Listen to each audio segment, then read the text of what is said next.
I certainly will not push back against that. What I will do is say that tomorrow's video is going to be not a rant exactly, but a little examination of what's going on maybe below the surface in the Hulu show, The Handmaid's Tale. And yes, and you don't watch much TV.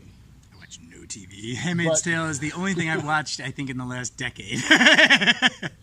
So, what is it that grabs you? What appeals to you about it? Well, I mean, I love the author.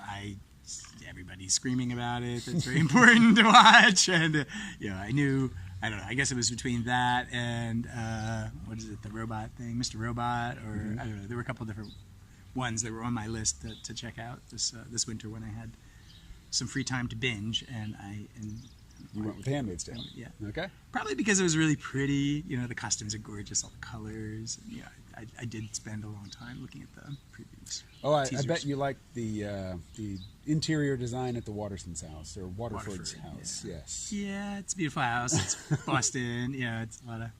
I'm just more amazed at the costumes. I mean, I just love the color coding of everybody's, like the different shades of green throughout the upper elite.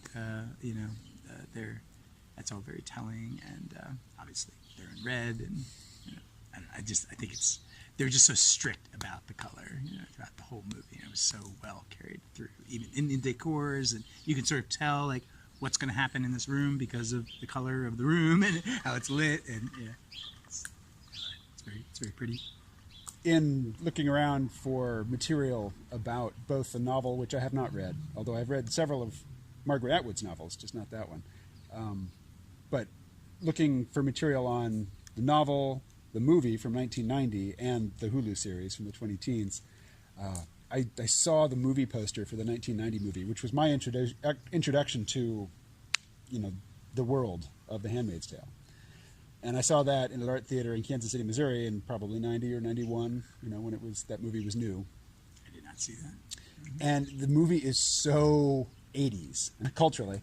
And as I was saying, the main character, June, who, we don't learn that her name is June in that 1990s film. We never learn her real name. She is a beautiful woman, but she's presented as, harried and stressed and no makeup and no opportunity for self-care. I mean, she just looks rough, on the TV show. In the current show. Yeah, in the 1990 movie, she just looks all glamified. It's like they told the story, but they weren't really to embrace what it would really look like. I mean, the scene of her when she's a bloody mess in the bathroom and everything, that's like, you gotta really be willing to expose yourself as an actress. Or where she's up to her eyeballs in a pool or in a bathtub full of bloody water. That was really gross. There are a lot of really fucked up, non-pretty. I mean, like she's all cowering in the closet, like scratching on the wall and stuff. She looked pretty nuts there. There's a lot of unattractive. Well, she gets raped in the movie several times. That's. Now you keep saying movie. You're talking about the series. Yeah, it's a movie to me. Sorry, right. Yeah, because I watched it on a big screen.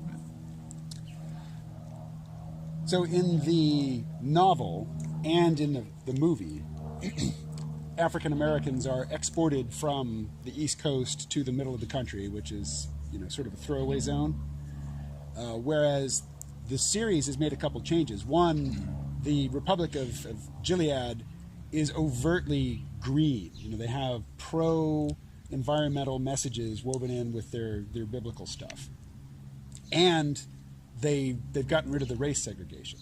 So now even handmaids can be black because, in a world where, there are so few births happening, wealthy families would be thrilled to have a black child. Yeah, the scene where they're, showing off all the children, that was a very multicultural moment, and it's also, the television show is produced now, and right. you just, you could not really say, notice that she basically has nothing but black friends, right? She just, all her friends are black.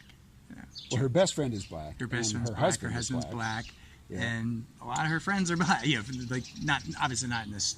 In her new life, but in her real life, she was very ingrained in black culture. But not really. I mean, actually, they weren't, overtly people in black culture. They were just black-skinned people. They were not. But. In the movie, early on, we see a shot of a flatbed truck with high walls, wooden slatted walls, just packed with black people. And there's no explanation, there's no reference to it, there's no explanation of where it's going or what's going to happen to them. It just drives by.